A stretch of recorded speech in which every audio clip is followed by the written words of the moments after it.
Good morning. Finally शिफ्टिंगचा दिवस उजाडला. मस्त इडली वडा खाऊन सामान उचलायला रेडी झालो. आमच्या मदतीला पोर्टरवाले पण आले होते, सो त्यांनी पटापट सामान पॅक करायला स्टार्ट केलं. सागर तर पूर्ण जगाचा भार उचलून चाललाय. हर्षद आपण बाय बाय बोलून गेली.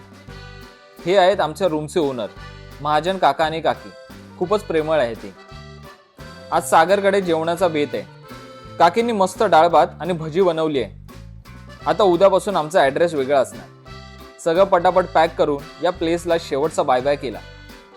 खूपच पॉझिटिव्ह प्लेस आहे ही. खूप छान छान आठवणी आहेत या रूममधल्या. Thank you universe.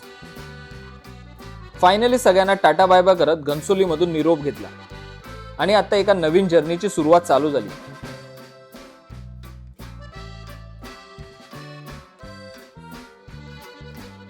हा आहे आमचा नवीन मुक्काम. आम्ही नायगावमध्ये शिफ्ट झालो.